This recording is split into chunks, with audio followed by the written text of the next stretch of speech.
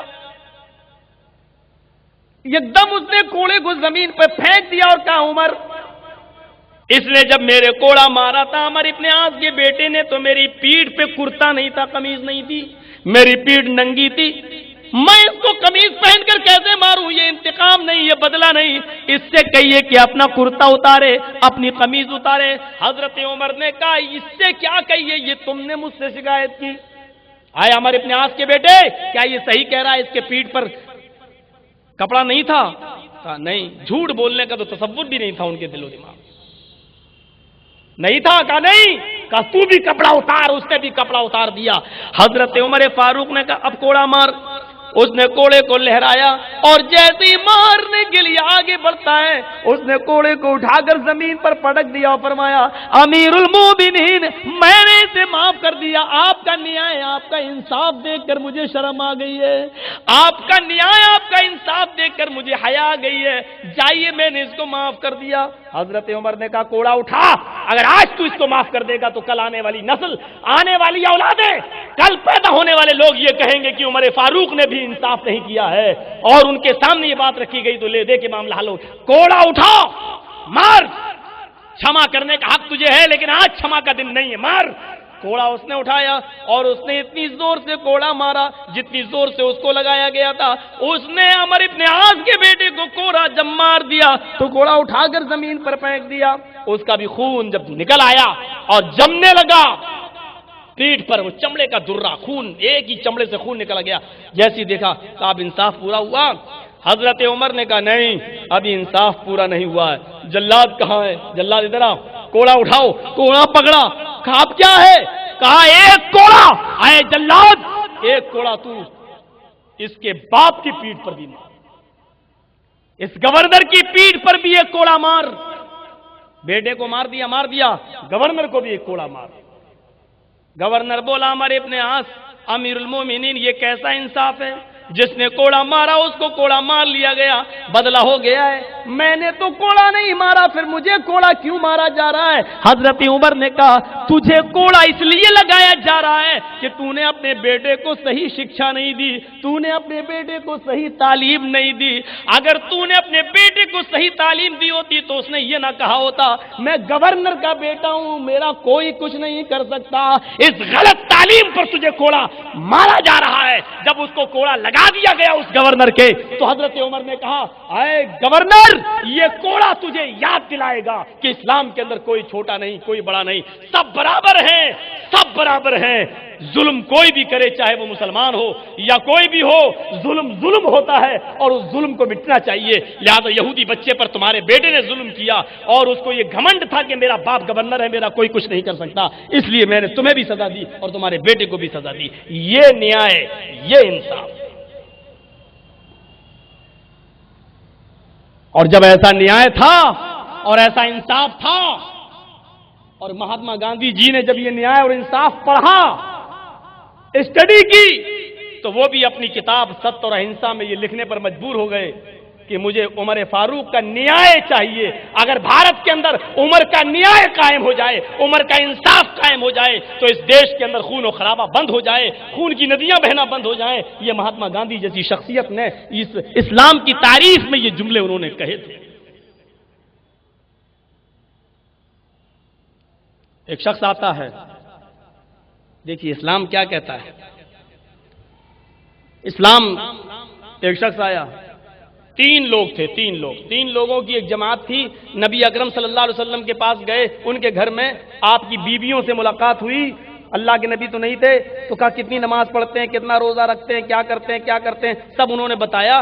تو بخاری شریف کے الفاظ نے کہا انہم تقالوہا, ان لوگوں نے کہا نہیں, اللہ کے رسول اتنی نماز پڑھتے چلے گا, ہمیں تو ان سے زیادہ پڑھنا چاہیے. اللہ کے رسول تو جنتی ہیں, وہ تو بخشے بخشائیں, ہمیں ان سے زیادہ نماز پڑھنا چاہیے, روزہ رکھنا چاہیے. تو ان میں سے ایک نے, تین آدمی تھے, ان میں سے ایک نے کہا اما انا فانی اصلی اللیل اصلی النہار اصلی اللیل.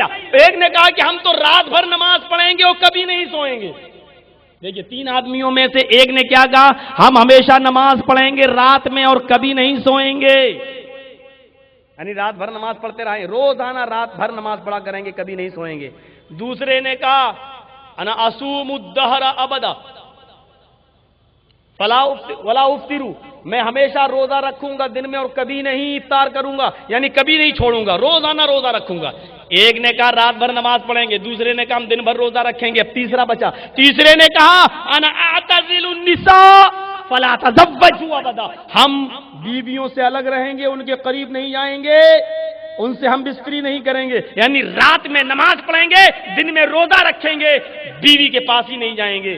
کون بیوی کے پاس جائے؟ پھر بچے ہوں گے، پھر بچوں میں پھنسیں گے، پھر نماز ان کو پڑھاؤ لکھاؤ، یہ کرو وہ کرو، نمازیں چھوٹیں گی، ہم بیوی بچوں کے جھمیلے ہی میں نہیں پڑیں گے۔ تینوں نے اپنی اپنی باتیں کہیں، ایک نے کہا میں دن بھر روزہ رکھوں گا، ایک نے کہا میں رات بھر نماز پڑھوں گا، تیسرے نے کہا ہم دن میں روزہ بھی رکھیں گے، رات میں نماز بھی پڑھیں گے اور بیوی کے قریب نہیں جائیں گے۔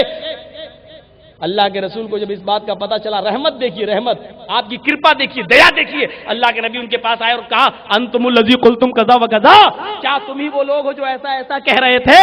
کیا تم ہی وہ لوگ ہو جو ایسا ایسا کہہ رہے تھے؟ ہاں ہاں ہاں اللہ کے رسول ہم ہی نے کہا تم زیادہ اللہ سے ڈرتے ہو یا میں؟ کہا آپ۔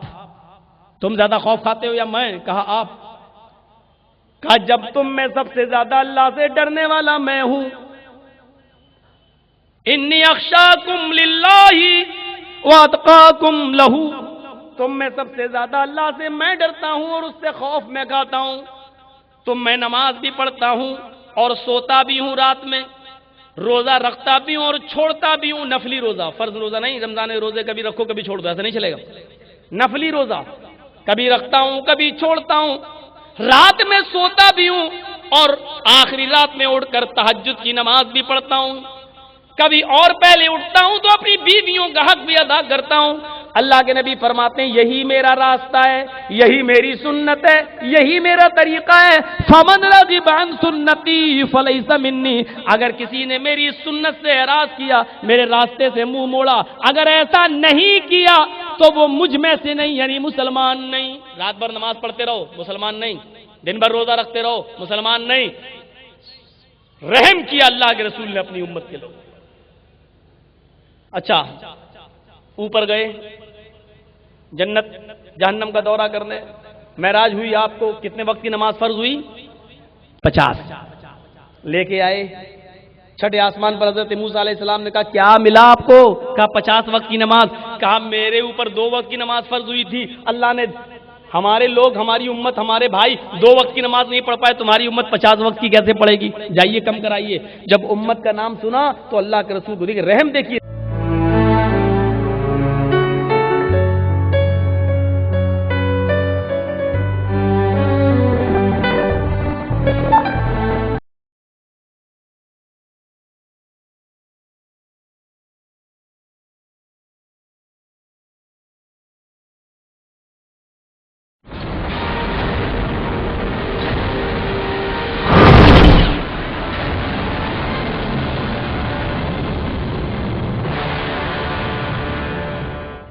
پھر گئے 5 رہ گئیں، پھر کہا ارے بھائی 5 وقت کی بھی نہیں پڑھ پائے گی آپ کی امت نماز، میری امت 2 وقت کی نہیں پڑھ پائی، آپ کی 5 وقت کیسے پڑھے گی؟ نہیں پڑھ پائے گی۔ اللہ کے نبی فرماتے ہیں موسیٰ اب مجھے بار بار جانے میں شرم آتی، کتنی کم کراؤں گا اللہ سے؟ ارے 50 سے 40، 40 سے 30، 30 سے 20، 20 سے 10، 10 سے 5، اب نہیں، اب بار بار نہیں ہے، کتنا کم کراؤں؟ 5 بھی نہیں، بس فوراً حکم ہوتا ہے، اوپر سے آواز آتی ہے محمد جاؤ، اب 5 وقت کی نماز میں نے فرض کر دی ہے تمہارے اوپر، تمہاری امت کے اوپر، اگر تم ایک بار اور آ جاتے تو میں اور کم کر دیتا۔ ہمارے بہت سے مسلمان بھائی سوچ رہے ہوں گے کاش ایک بار اور چلے گئے ہوتے تو اور کم ہو جاتی، یہ تو ڈسکاؤنٹ چاہتے ہیں بیچارے، اور کم ہو جاتی، لیکن میں یقین کے ساتھ کہہ رہا ہوں اگر اللہ کے رسول ایک بار اور چلے جاتے اور 3 وقت کی اور کم ہو کے 2 ہی وقت کی رہ جاتی تو جس کو نہیں پڑھنا ہے وہ 2 وقت کی بھی نہیں پڑھتا، نہیں پڑھ پاتا۔ پڑھنے والا 5 نہیں پڑھنے والا جمعے کے دن کی بھی ایک نماز نہیں پڑھ پا رہا ہے، اور پڑھنے والا 5 ٹائم کے ساتھ ساتھ تہجد کی نماز بھی پابندی سے پڑھ رہا ہے۔ یہ تو اپنے اوپر ڈیپینڈ کرتا ہے آپ کے دل میں تقویٰ کتنا ہے، پرہیزگاری کتنی ہے۔ تو بتانا یہ چاہتا ہوں کہ اللہ کے نبی بار بار گئے صرف اس لیے کہ میری امت نہیں، کتنی ہمدردی تھی، کتنا رحم تھا نبی کے اندر، نبی کے اوپر۔ یہ تو مسلمانوں کے ساتھ معاملہ رہا، غیر مسلموں نان مومنن کے ساتھ معاملہ کیا تھا؟ آئیے ذرا میں آپ کو بتاؤں کہ غیر مسلموں کے ساتھ تعلق کیا تھا۔ ایک شخص تھا یہودی، امام بیہقی اس کو اپنی سنن کے اندر نقل کرتے ہیں. بازار میں مل گیا اور اللہ کے رسول سے کہتا ہے اے محمد صلی اللہ علیہ وسلم میرا قرض ادا کرو, میرا قرض جو آپ نے قرض لیا تھا مجھ سے وہ پیسہ میرا واپس کرو. اللہ کے نبی فرماتے ہیں کہ میں کیسے پیسہ واپس کر دوں, تمہارا ہے, 1 ہفتے کا ٹائم لیا تھا میں نے, 1 ہفتے کا وعدہ تھا, 5 دن ہوئے, ابھی 2 دن باقی ہیں, ارے 2 دن سے پہلے میں دے دوں گا. اس نے کہا نہیں مجھے ابھی دو. آپ نے کہا ابھی تو نہیں ہے میرے پاس. اس نے کپڑا لیا, دیکھیے کپڑا, اور کپڑا لے کے ڈال دیا اس نے اللہ کے نبی کی گردن میں, اور اس طریقے سے مروڑنے لگا جیسے کپڑا بھگونے کے بعد نچوڑا جاتا ہے, گردن میں ڈال کر مروڑ دیا, یہاں تک پھنس گئی, سانس رکنے لگی. اس نے کہا محمد, اور زور سے کہو صلی اللہ علیہ وسلم, کہا کہ میرا پیسہ دے رہے ہو یا نہیں دے رہے ہو؟ آپ نے کہا ابھی ہے ہی نہیں. بھئی 1 ہفتے کا وعدہ کیا, 1 ہفتہ تو ہونے دو, ہم اس سے پہلے دے دیں گے, جو ٹائم دیا اس سے ہم آگے نہیں بڑھیں گے انشاءاللہ. نہیں مجھے آج ہی ضرورت ہے. کہا تو پھر میں آپ کو یہاں سے جانے نہیں دوں گا. اللہ کے رسول مسکرائے اور بیٹھ گئے. ٹھیک ہے تم نہیں جانے دو گے تو میں بیٹھا ہوں, بھائی میرے پاس ہے نہیں تو کیا کر لو گے. وہ بھی بیٹھ گیا. ظہر کی اذان کی آواز آئی, اللہ کے نبی اٹھ گئے. کہتا ہے محمد کہاں جا رہے ہو صلی اللہ علیہ وسلم. کہا کہ نماز پڑھنے. کہا میرا قرض دے دو پھر جاؤ نماز پڑھ. آپ نے کہا نہیں نماز پڑھ کے آ رہا ہوں نا. کہا میں جانے نہیں دوں گا اس جگہ سے. آپ نے وہیں وضو بنایا اور اسی جگہ پر ظہر کی نماز پڑھی. عصر میں بھی نہیں جانے دیا, عصر بھی وہیں پڑھی, مغرب میں نہیں جانے دیا, مغرب بھی وہیں پڑھی, عشاء میں نہیں جانے دیا, عشاء بھی وہیں پڑھی. امام بیہقی نقل کرتے ہیں کہ اس نے صبح تک نہیں جانے دیا اور آپ رات بھر اسی ننگی زمین پر سوئے. فجر کی نماز آپ نے اسی جگہ پر پڑھی اور فجر کی نماز پڑھنے کے بعد بیٹھے ہوئے تھے. آپ کے جانثار صحابہ اشارے کا انتظار کر رہے تھے, محمد رسول اللہ کا اشارہ ہو اور اس بدبخت کو ہم دیکھ لیں. اللہ کے نبی فرماتے یہ میرا اور اس کا معاملہ, تم لوگ بیچ میں کچھ نہیں بولو گے, جاؤ تم لوگ جاؤ مسجد میں نماز پڑھو, جاؤ, تم لوگوں کا معاملہ نہیں ہے, یہ میرا اور اس کے درمیان معاملہ ہے, تم کون ہوتے ہو بیچ میں بولنے والے. جب سورج نکل گیا تو وہ آیا اور آ کر کہنے لگا محمد صلی اللہ علیہ وسلم میں نے تو آپ کا امتحان لینے کے لیے, ایگزام لینے کے لیے, پریکشا لینے کے لیے ایسا کیا تھا. کل میں نے اپنی کتاب تورات میں پڑھا تھا, کل میں نے اپنی کتاب اولڈ ٹیسٹامنٹ میں پڑھا تھا کہ آخری نبی جو ہوگا وہ بہت ہی بڑا بردبار, نیک, خلیق, باخلاق ہوگا. اس کو کتنی بری بات کہی جائے اس کو برا نہیں لگے گا, اس کی پیشانی پر کبھی پسینہ نہیں آئے گا. میں یہ دیکھ رہا تھا, آپ کو غصہ دلانے کی کوشش کر رہا تھا. اگر آپ کو غصہ آ جاتا تو میں سمجھ جاتا کہ آپ آخری نبی نہیں ہیں, ڈھونگ کر رہے ہیں, آپ دعویٰ کر رہے ہیں. لیکن ہم نے تو آپ کے گریبانے میں رسی تک ڈال دی, کپڑا تک ڈالا, لیکن آپ کو پھر بھی غصہ نہیں آیا. اور ہم نے کہا یہاں سے اٹھنے نہیں دوں گا تو آپ مسکرائے اور بیٹھ گئے. یہی دیکھنا چاہ رہا تھا کہ میری کتاب کے مطابق آپ کیسے ہیں. آپ نے فرمایا کیف وجدت نعتی, تو نے میری صفت اپنی کتاب کے مطابق کیسے پائی. اس نے کہا جیسے میرے کتاب میں لکھا ہے اس سے بھی اچھا. آپ نے کہا اچھا تو پھر تم اسلام کیوں نہیں لاتے. اس نے کہا ہاتھی یدک ابایک علی الاسلام, اے اللہ کے نبی اپنے داہنے ہاتھ کو بڑھائیے. آپ نے اپنا سیدھا رائٹ ہینڈ بڑھایا اور اس نے بھی اپنا دایاں ہاتھ بڑھایا اور ہاتھ پر ہاتھ رکھا اور اس نے زور سے یہ کلمہ پڑھا اشہد ان لا الہ الا اللہ واشہد ان محمدا عبدہ ورسولہ. میں اسلام لاتا ہوں, اس بات کی گواہی دیتا ہوں کہ اللہ کے علاوہ کوئی معبود نہیں ہے, پوجا یوگ نہیں ہے, اور محمد صلی اللہ علیہ وسلم اللہ کے بندے اور اس کے رسول ہیں. یہ کیا ہے, یہ لا الہ الا اللہ یہ کیا ہے. یہ ویدوں کے آدھار پر دیکھا جائے تو برہم سوتر ہے, ایکم برہما دتیہ ناستے نیناستے کنچن.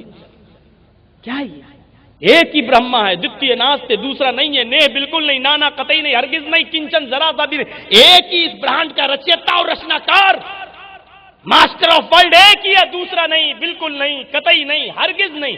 لا الہ الا اللہ, ایک ہی اللہ ہے, دوسرا نہیں. لا الہ کوئی ہے ہی نہیں الا اللہ, سوائے اللہ کے دوسرا ہے ہی نہیں. میرے بھائیو یہی کلمہ طیبہ ہے, یہی کلمہ طیبہ اللہ تعالیٰ کا اتارا ہوا کلمہ ہے، اور یہ سارے مذہب کے اندر، تمام مذاہب کے اندر یہی کلمہ ملے گا آپ کو۔ قل تعالوا الى کلمۃ سواء بین، قل یا اہل الکتاب تعالوا الى کلمۃ سواء بیننا وبینکم۔ اللہ قرآن میں فرماتا ہے اے نبی کہہ دو کہ اے کتاب والو، اے دوسرے مذہب کے لوگوں، آؤ ایک ایسے کلمے کی طرف جو ہمارے اور تمہارے درمیان برابر ہے۔ یہ لا الہ الا اللہ یا there is no god but god is only one, ایک ہی اللہ دوسرا نہیں، there is no god, Bible کی عبارت، دیئر از نو گاڈ، کوئی خدا نہیں، کوئی اللہ نہیں، but god is only one, سوائے ایک کے، ایک ہی ہے، وداؤٹ سیکنڈ دوسرے کو شریک نہیں کیا جا سکتا ہے۔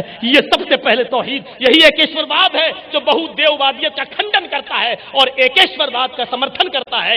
ایک ہی ایشور کی پوجا کرو، ایک اللہ کی عبادت کرو، ایک ہی اللہ، جو مانگنا اس سے مانگو، جو چاہنا اس سے چاہو۔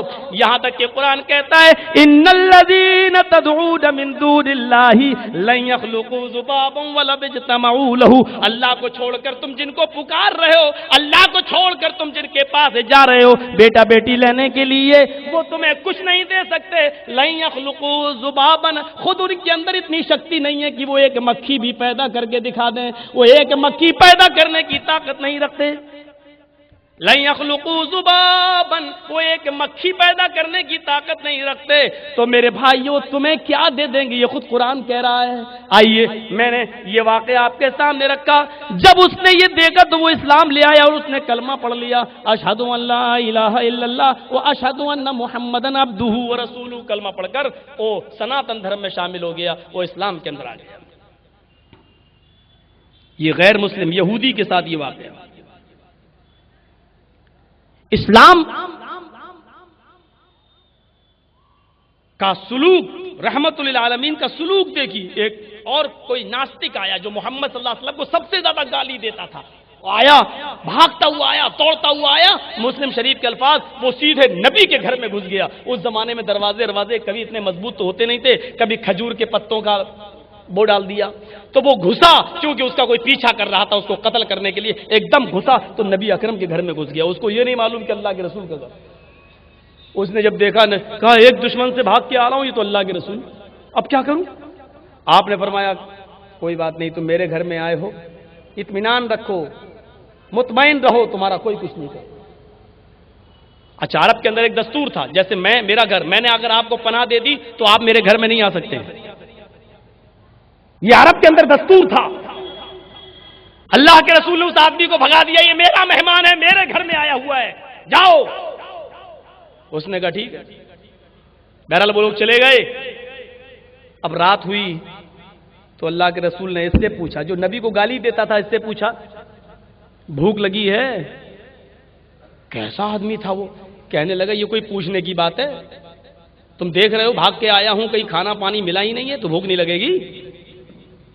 آپ نے اس کو اب گھر میں آپ کے پاس بھی کچھ نہیں ہے، ایک بکری کا دودھ دو کر لائے، یہی ان کی غذا تھی، یہی سب کچھ تھا، ایک بکری کا دودھ دو کر لایا گیا، پلایا اس کو، پی گیا پورا۔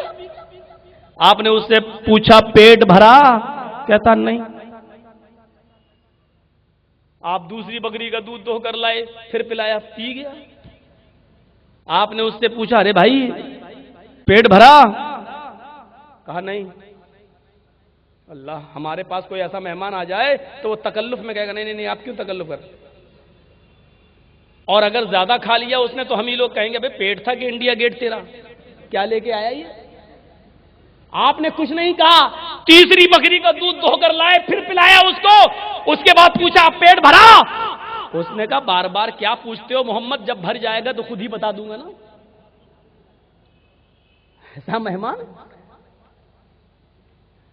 حتی شریبا سبع شیاہ، مسلم شریف کتاب العتیمہ کے الفاظ ہیں کہ اس نے 7 بکریوں کا دودھ پی گیا۔ کتنا؟ 7 بکریوں کا۔ اب سویا، جب زیادہ آدمی کھا لے تو نیند اچھی آتی ہے نا، سویا خر خر، لیکن زیادہ کھا تو گیا، پی تو گیا، وہ اس کو یہ نہیں معلوم تھا کہ انجام کیا ہوگا۔ ہم لوگوں کے علاقے میں کبھی شادی ہوتی ہے نا، اب آپ لوگوں کو بھی یہ ماحول ہوگا، تو آدمی کہتا ہے نہیں شام کو دعوت ہے وہاں، صبح کچھ نہیں کھاتا ہے، دوپہر میں بھی نہیں، کہ شام کو وہیں کھائیں گے، دعوت ہے، بہت سی قسم کے کھانے ہوں گے۔ تو دوپہر میں خاص طور پہ بھوکا رہتا ہے کہ شام کو وہیں کھائیں گے، اور پھر شام کو اتنا کھاتا ہے کہ پھر اس کو صبح تک کا پھر یہ نہیں معلوم ہوتا ہے کہ اس کا انجام کیا ہوگا۔ وہی حال اس کا ہوا، 7 بکریوں کا دودھ پی تو گیا لیکن موشن ہو گیا، پتلی لیٹرین ہوئی، اس نے بستر پئی کر لی، اب سوچتا رہے نبی کا بستر ہے محمد صاحب کا، صحابہ تو ہمیں مار ڈالیں گے، بھاگ گیا بستر سے۔ لیکن سونے کی کوئی چیز پہنے ہوئے تھا، جلد بازی کا کام یہی ہوتا ہے، جب بھاگا تو سونے کی زنجیر یا سونے کی انگوٹھی اس بستر پہ ہی رہ گئی، وہ بھاگ گیا، کافی دور نکل گیا۔ اب اس نے دیکھا ارے سونا تو ہے نہیں، زنجیر کہاں گئی؟ سوچا چلو ابھی جاؤ، ابھی سب لوگ پوری دنیا خاموش سو رہی ہوگی، اچھا ہے موقع، چلیں جائیں۔ گیا، اب تک اللہ کے نبی رات میں نماز پڑھنے کے لیے اٹھ چکے تھے، اس کے بستر کو دیکھا خالی ہے، کوئی نہیں ہے، دیکھا سونے کی کوئی چیز پڑی ہوئی ہے، اس چیز کو اٹھا کر آپ نے اپنی الماری طاق میں رکھ دیا۔ اس نے چادر کو دیکھا تو اس میں بدبو آ رہی تھی، آپ نے اس کی چادر کو اٹھایا، سامنے گھڑی میں کنواں تھا، آپ نے کنویں سے پانی کھینچا اور اس مہمان کی چادر کو اپنے ہاتھ سے صاف کرنے لگے، اس غلاظت و گندگی کو اپنے ہاتھ سے صاف کرنے لگے، اتنے میں وہ آدمی آ گیا۔ اس نے دیکھا کہ چراغ جل رہا ہے، کنویں کے پاس کوئی بیٹھا ہے، وہ دھیرے دھیرے قریب آتا ہے تو کیا دیکھتا ہے، یہ کوئی اور ہستی نہیں جناب محمد رسول اللہ ہیں، اور میری چادر کو، میری گندگی کو اپنے ہاتھوں سے صاف کر رہے ہیں۔ آپ نے اس سے اس کے قدموں کی ہٹ کو سنا تو فرمایا سونے کی چیز اگر تلاش کر رہے ہو تو وہاں رکھی ہوئی ہے، لے لو، اور اگر دوبارہ لیٹنے آئے ہو تو میں نے نئی چادر بچھا دی ہے تمہارے بستر پر، تم آرام کرو۔ وہ قدموں پہ گر گیا اور کہنے لگا میرے ماں باپ آپ پر قربان، آئے محمد صاحب یہ گندگی میری ہے، مجھے صاف کرنے دیجئے۔ آپ نے فرمایا کہ تم میرے مہمان ہو، یہ شبھ کام، یہ اچھا کام کرنے کا، یہ سیوا کرنے کا موقع مجھے ملنا چاہیے۔ جس طرح تم یہ گندگی صاف کرنا چاہتے ہو، میں بھی یہ سیوا کر کے پنیہ چاہتا ہوں، ثواب چاہتا ہوں، اللہ سے اس کا بدلہ چاہتا ہوں۔ مجھے تم سے کچھ نہیں لینا ہے، مجھے ایشور سے، اوپر والے سے مجھے اس کا بدلہ لینا ہے، اس کا انعام لینا ہے۔ اس آدمی نے یہ اخلاق دیکھا، یہ سوبھاؤ دیکھا، یہ کریکٹر دیکھا تو اسی وقت کہنے لگا اشہد ان لا الہ الا اللہ واشہد ان محمدن عبدہ ورسولہ۔ میں ایسے دھرم کو گرہن کرتا ہوں، قبول کرتا ہوں جس کے نبی کے، جس کے گائیڈ کے اخلاق ہی ہیں۔ میڈیا والوں، اسلام نہ تلوار سے پھیلا، نہ کٹے و بندوقوں سے پھیلا، اسلام اپنے اسی کردار سے پھیلا ہے، اسی اخلاق سے پھیلا ہے، اسی سوبھاؤ سے پھیلا ہے۔ محمد رسول اللہ کا سوبھاؤ ایسا تھا، تم نے پیپروں میں دینا چھوڑ دیا ہے۔ تمہیں تو ایک ہی چیز نظر آتی ہے، کہیں بھی کہیں بم بلاسٹ ہو، جانچ بعد میں ہوتی ہے، پیپر میں صبح ہی انڈین مجاہدین پر نظر، شکی سوئی فلاں پر، شکی سوئی فلاں پر۔ یہ شکی سوئی بلاسٹ ہونے کے بعد ہی کیوں پڑتی ہے؟ بلاسٹ ہونے سے 5-10 منٹ پہلے کیوں نہیں پڑتی ہے تمہاری؟ یہ تمام معاملات ہیں۔ آتنکواد کا کوئی مذہب نہیں ہوتا ہے، وہ داڑھی والے کی شکل و صورت میں بھی ہو سکتا ہے اور وہ ٹیکا لگا کر بھی ہو سکتا ہے۔ میرے پیارے ساتھیو، آتنکواد کا کوئی چہرہ نہیں ہے۔ اسلام نے سب سے زیادہ آتنکواد کو جڑ سے مٹایا ہے، آتنکواد کو یہ کہہ کر ختم و نشٹ کر دیا ہے کہ ایک منشیہ کا قاتل پورے وشو کا قاتل ہے، ایک آدمی کا قاتل پوری انسانیت کا قاتل ہے۔ ذرا آؤ، ہم واقعات کی رو میں بہ رہے ہیں تو آؤ ایک اور واقعہ میں تمہیں سناؤں، ذرا اندازہ لگاؤ۔ سمامہ ابن اسال پکڑ کے لایا گیا، کئی مسلمانوں کا قاتل۔ اب ہندوستان میں اگر کوئی بم بلاسٹ کرے اور پکڑا جائے تو ظاہر بات ہے کہ وہ، اور اس کا ثبوت بھی مل جائے کہ ہاں یہ ملوث تھا تو اس کی سزا سزائے موت کے پھانسی کی اور کیا ہو سکتی ہے۔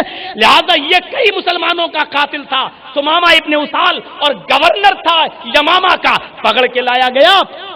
اللہ کے رسول نے اس کو باندھ دیا، یہ پیچھے سے ہاتھ باندھ دیے گئے اور کھمبے سے، مسجد نہ جیل خانہ تھا، کچھ نہیں، مسجد ہی جیل خانہ، مسجد ہی آفس، مسجد ہی دارالاقامہ، مسجد ہی کچہری، مسجد ہی عدالت، سب کچھ مسجد ہوا کرتا تھا۔ مسجد پکڑا اور باندھ دیا اس کے ہاتھوں کو اور کھمبے سے اس کو باندھ دیا گیا، کھمبے سے بندھا ہے۔ اب اللہ کے رسول کو خبر دی گئی سمامہ پکڑا گیا ہے، اے اللہ کے رسول بہت قاتل ہے اور اس نے کئی جرم کیے ہیں اور اس ہے۔ اللہ کے رسول آئے، جیسی مسجد میں گھسے اور فوراً اس نے اپنا چہرہ گھما لیا۔ دیکھیے قیدی ہے، قیدی کو تو چاہیے تھا کہ وہ ہاتھ پیر گڑگڑاتا روتا، اے محمد چھوڑ دو مجھے، لیکن وہ نہیں، اس نے چہرہ گھما لیا۔ اللہ کے رسول نے فرمایا ماں شانو کا یا سماما، اے سماما کیا حال ہے تمہارا؟ سماما کہتا ہے ٹھیک ہے، پکڑا گیا ہوں دھوکے سے۔ آپ نے کہا کیا کروں تیرے ساتھ، تو ہی بتا، فیصلہ تو کر۔ ایسا مجرم کافر بھی ہو، ناستک بھی ہو، دشمن بھی ہو نبی کا، اور اس کی سزا بھی موت ہو، اور آپ فیصلہ اسی کے سپرد کر رہے ہو، بتا کیا کروں تیرا؟ اس کا جواب بھی بڑا چوک، دو ٹوک جواب۔ اس نے کہا ان تقتل ذا دم، اگر آپ قتل کرنا چاہیں تو قتل کر سکتے ہیں، قتل کرنا چاہیں تو قتل کر سکتے ہیں، میں مجرم ہوں اتنا بڑا کہ میری سزا یہی ہے کہ قتل کیا جائے۔ وَإِن تُنْعِمْ عَلَى شَاكِرٍ، ہمارے ذرا نان مومڈن بھائی ذرا غور کریں اس واقعے پر۔ مسلمانوں تم تو سنتے ہی رہتے ہو اس واقعے کو، میں یہ بتانا چاہتا ہوں کہ غیر مسلم ہے، نان مومڈن ہے، قیدی ہے، کئی مسلمانوں کا قاتل ہے، پکڑا گیا ہے، اس کی سزا سوائے موت کے، پھانسی کے، قتل کے کچھ نہیں ہے، لیکن اس کے باوجود اللہ کے نبی اس سے کیا کہہ رہے ہیں، بتا میں کیا کروں؟ اور وہ بھی یہ کہہ رہا ہے، سویکار کر رہا ہے کہ میں نے گناہ اتنا بڑا کیا ہے کہ اگر آپ مجھے قتل کریں تو آپ مجرم نہیں ہیں، اور میں قتل کے لائق ہی ہوں، میں قتل کے لائق ہوں۔ لیکن اس نے دوسری بات بھی کہہ دی، وَإِن تُنْعِمْ عَلَى شَاكِرٍ، اور اگر آپ میرے اوپر رحم کرتے ہیں، چھوڑ دیتے ہیں، تو آپ کا ایک احسان ہوگا میرے اوپر، آپ ایک احسان کر سکتے ہیں، قتل کرنا چاہیں تو آپ قتل کر سکتے ہیں، آپ کو حق ہے، ادھیکار ہے، لیکن اگر چھوڑ دیں گے تو آپ کا ایک احسان ہوگا میرے اوپر۔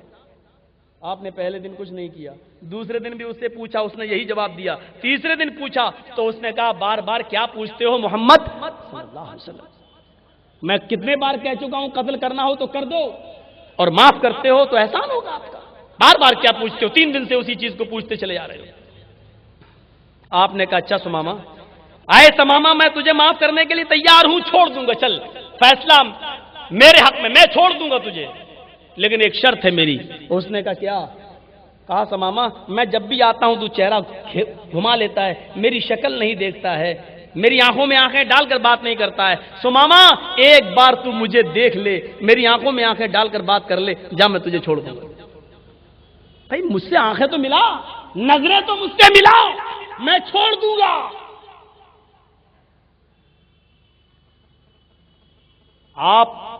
وہ جانتا تھا کہ محمد سچے انسان ہے، وہ جانتا تھا کہ محمد رسول اللہ سے بڑا سچا کوئی نہیں ہے، لیکن اس کے باوجود جب اس نے یہ سنا کہ اللہ کے نبی فرما رہے ہیں کہ مجھے دیکھ لے میں چھوڑ دوں گا، تو اس کے حوصلے اور بلند۔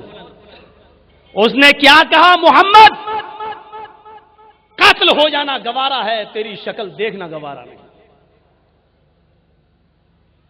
ایک بات ایمانداری کے ساتھ بتائیے، پاکستانی آتنکوادی جو پکڑا گیا اور جس کو پھانسی کی سزا ہوئی اجمل قصاب کو، اگر پڑرو مکھرجی اس سے یہ کہتے کہ بیٹا ایک بار تو مجھے دیکھ لے میں تجھے چھوڑ دوں گا، تو وہ دیکھ لیتا کہ نہیں دیکھ لیتا؟ افضل گرو اگر پڑرو مکھرجی یہ کہتے کہ ایک بار مجھے دیکھ لے میں تجھے چھوڑ دوں گا، تو دیکھ لیتا کہ نہیں دیکھ لیتا؟ ارے میری جان بچ رہی فوراً دیکھ لیتا، کیا بات ہے؟ یہ کون سی مٹی کا بنا تھا یہ مجرم؟ اللہ کے نبی اس کو اشارہ کر رہے ہیں تو مجھے دیکھ لے میں چھوڑ دوں گا، اور وہ کہہ رہا ہے قتل ہو جانا گوارا ہے، تیری شکل دیکھنا گوارا نہیں۔ اللہ کے نبی کی آنکھوں میں آنسو آ گئے، غصہ دلانے کے لیے اتنا ہی جملے کافی تھے، اتنا ہی جملے کافی تھے۔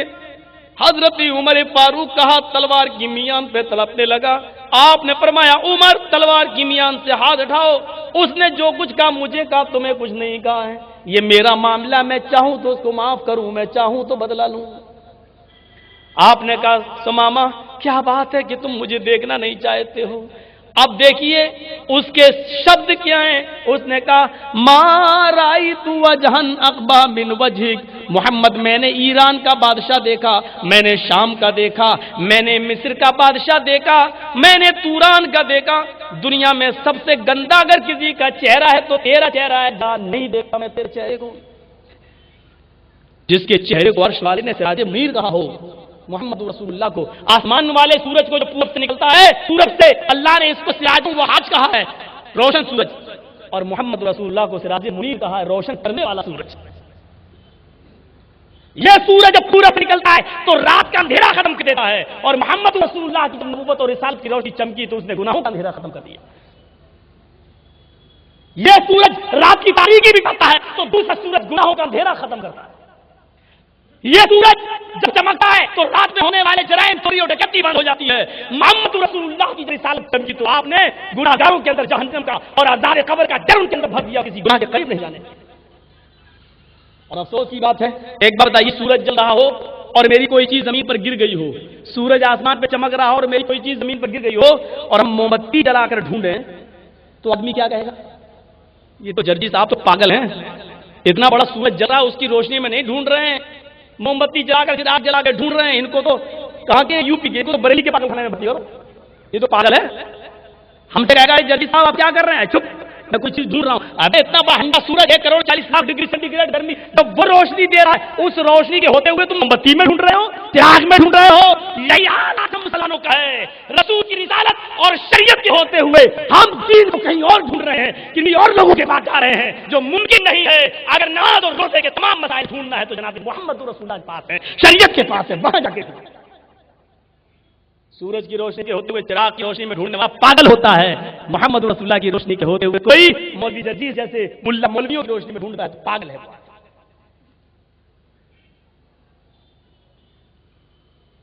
کہا جا نہیں دیتا تیرا چہرہ، سب سے گندا تیرا چہرہ ہے۔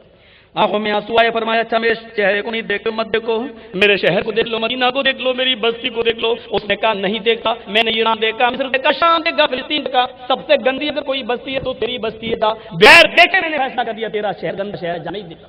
آپ نے کہا صحابیوں چھوڑ دو، یہ یمامہ کا گورنر ہے، گورنروں کی کھوپڑیاں تھوڑی سی اکلی ہوئی ہوتی ہیں، گردنیں اکلی ہوئی ہوتی ہیں، جانے دو اس کو۔ جاؤ تم اما، تمہاری بیوی تمہاری انتظار میں ہوگی، تمہارے بچے تمہارے انتظار میں ہوں گے۔ ایک قاتل کو جس کی سب قتل دی اس کو آپ نے معاف کر دیا اور چھوڑ دیا، جاؤ۔ اب چھوڑنے کے بعد بھی دیکھیے اس کی ہیکڑی دیکھیے، ایسا مجرم کہنے لگا محمد ہاتھ تو چھوڑ دیے، رسی چھوڑ دی اور کہہ دیا چلے جاؤ۔ اب اس بات کی گارنٹی کیا ہے کہ مدینے سے ہم خیریت سے نکل کے مکہ پہنچ پائیں گے اور مکے سے ہم یہاں آ سکیں گے؟ ہو سکتا ہے راستے میں تیرا کوئی آدمی میرا مرڈر کر دے، راستے میں کوئی آدمی میرا مرڈر کر دے۔ آپ نے کہا تم نے میرے آدمیوں کو دیکھا کہاں ہے؟ میں نے دیکھنے کے لیے کہا تم نے دیکھنے سے منع کر دیا ہے۔ تم نے میرے صحابہ پر نظر ڈالی کہاں ہے؟ جس کو میں چھوڑ دیتا ہوں صحابہ اس کو بھی چھوڑ دیتے ہیں، اسے کوئی انتقام نہیں لیتے کیونکہ وہ میرے اشارے کے منتظر ہوتے ہیں۔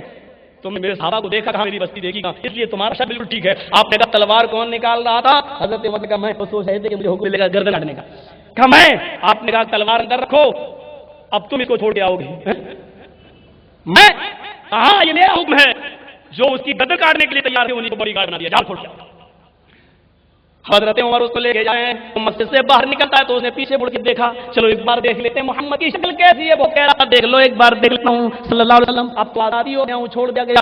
جیسے وہ مسجد سے نکلا اس نے پیچھے مجھے جو ہی محمد رسول اللہ کے چہرے پہ نظر ڈالی، چاند جیسا چمکتا ہوا چہرہ، سورج جیسے چمکتے ہوئے روشن چہرے پہ نظر پڑی، جس چہرے کو دیکھ کر کبھی حسان ابن ثابت نے کہا تھا وَأَحْسَنَ مِنْكَ لَمْ تَرَ قَطُّ عَيْنِي وَأَجْمَلَ مِنْكَ لَمْ تَلِدِ النِّسَاءُ، میری نگاہوں نے آپ سے زیادہ حسین کوئی بیٹا نہیں دیکھا، کوئی بچہ نہیں دیکھا، اور دنیا کی کسی بھی عورت نے آپ سے زیادہ خوبصورت بیٹا پیدا ہی نہیں کیا۔ اس چہرے پہ نظر پڑی، چہرے نے بتلا دیا کہ یہ جھوٹے کا چہرہ نہیں ہو سکتا، تیزی کے ساتھ بھاگ رہا ہے۔ عمر کہتے ہیں چل اسی طرح بھاگ رہا ہے، لیکن وہ روکتا نہیں ہے۔ سمامہ جتنی تیزی سے آگے بڑھ رہا ہے، سمامہ کا دل اتنی دھنی رفتار سے محمد رسول اللہ کی طرف پیچھے کی طرف بھاگ رہا ہے۔ سمامہ آگے، سمامہ کا دل محمد رسول اللہ کی طرف۔ سمامہ 2 میل بھاگ گیا، ایک کنواں ملا، اسی کنویں کے پانی سے نہا رہا ہے، پھر لوٹ کر مسجد نبی کی طرف آتا ہے۔ حضرت عمر کہتے ہیں کیا باولا آدمی ہے، ابھی بھاگ رہا تھا ادھر الٹا بھاگ رہا ہے، اس نے میری ناک میں دم کر دی، اس کو کیا کروں؟ یہ بھاگ رہا ہے اور سیدھے مسجد نبی کی چوکھٹ کو پکڑ کے کہتا ہے آئے محمد ابن عبداللہ، آئے عبداللہ کے بیٹے محمد۔ آپ کی نظر دروازے کے کھڑے سمامہ پر گئی، آپ نے کہا سمامہ کیا ہوا؟ کیا عمر نے تمہیں پریشان کیا؟ جس کو باڈی گارڈ بنایا اس نے پریشان کیا، یا مکی میں کسی اور نے تمہیں ستایا؟ اس نے کہا نہیں مجھے تو آپ نے ستایا۔ کہا تم ماما کیا کہہ رہے ہو؟ میں کیا ستایا؟ میں نے تو تمہیں آزاد کر دیا اور تم کہہ رہے ہو میں نے ستایا۔ اوہ کیا الفاظ دیکھو، مجھے آزاد کہاں کیا ہے؟ آزاد تو میں پہلے تھا جب میرے ہاتھ بندے تھے، میرے پیر بندے تھے، کھمبے سے میں بندہ تھا تب میں آزاد تھا۔ جتنی گالی دینا چاہتا تھا میں آپ کو دیتا تھا، جتنا برا بھلا کہنا چاہتا تھا میں کہتا تھا اور تم میرا کچھ نہیں کرتے تھے۔ اب جب مجھے آزاد آزاد کر دیا ہے تو تم نے مجھے آزاد کہاں کیا ہے؟ مجھے تو اپنے حسن کا دیوانہ بنا لیا ہے، مجھے تو اپنا غلام بنا لیا ہے۔ اے اللہ کے نبی، یہ یمامہ کا گورنر ہے سمامہ، دیکھیے میں تاج اٹھاتا ہوں۔ اس نے اس تاج کو اتارا اور جوتے کی نوک پہ ٹھکرا دیا، فرمایا کہ میں گورنری کا تاج پھینک رہا ہوں اور آپ کے پیروں کے جوتے صحیح کرنے کے لیے، آپ کی سیوا کرنے کے لیے چلا آیا۔ مجھے بھی اپنا غلام بنا لیجئے، مجھے بھی اپنی امت میں شامل کر لیجئے، مجھے بھی ایک ادنا سا مومن کا درجہ دے دیجئے۔ اور اس نے وہی کلمہ پڑھا، نبی اکرم کا یہ سوبھاؤ، یہ کریکٹر، یہ اخلاق دیکھ کر، اشہد ان لا الہ الا اللہ واشہد ان محمدن عبدہ ورسولہ، اس نے یہ کلمہ پڑھ لیا اور اسلام لے آیا۔ میرے پیارے ساتھیو، اسلام اپنے اس اعلیٰ اخلاق اور اعلیٰ کردار کی بنیاد پر پھیلا ہے۔ آج ہمارے پاس یہ اخلاق نہیں ہے، یہ کردار نہیں ہے، کیا اسی کا نام اسلام ہے جو آج ہمارے بھارت کے مسلمان کر رہے ہیں؟ ہمارے پرشاسن والے بیچارے بیٹھے ہیں، یہ ڈیوٹی ہے ان کی، ایمانداری کے ساتھ یہ لوگ بھی فیصلہ کریں۔ یہ ضلعی جمعیت اہل حدیث کی طرف سے جو جلسہ ہو رہا ہے، کبھی آپ کو جمعیت اہل حدیث کی طرف سے کبھی کوئی شکایت کا موقع کبھی آپ کو ملا ہے؟ کبھی کوئی ایف آئی آر کبھی آپ کے پولیس اسٹیشنوں میں درج ہوئی ہے؟ سب سے زیادہ پیسفل اگر کوئی جماعت ہے تو یہ جمعیت اہل حدیث ہے، چاہے وہ صوبائی ہو، چاہے وہ ضلعی ہو، چاہے وہ سینٹرل کی ہو، مرکزی جمعیت ہو۔ میرے بھائیوں، آپ دیکھیے اور دنوں میں راستے کون جام کرتا ہے، جلوس کون نکالتا ہے، لوگوں کے لیے مصیبتیں کون کھڑی کرتا ہے، کبھی اس نام کا جلوس، کبھی اس نام کا جلوس، کبھی اس مہینے کا جلوس، کبھی اس مہینے کا جلوس۔ آپ دیکھیے، کیا کبھی آپ کو ہماری جماعت نے کبھی آپ ایف آئی آر ملی ہے آپ کو؟ کبھی انہوں نے آپ کے راستے تنگ کیے ہوں؟ کبھی آپ کو نکلنے کا موقع نہ دیا ہو؟ کبھی ہم کھڑے ہوئے ہوں؟ اس لیے کہ ہم اسلام سے متاثر ہیں، ہماری جماعت اسلام سے متاثر ہے۔ کائنات کی دنیا کی سب سے بڑی پیسفل جماعت اگر کوئی ہے تو یہی جمعیت ہے، یہ جماعت ہے جو نہ غیروں کو تکلیف دیتی ہے نہ اپنوں کو تکلیف دیتی ہے۔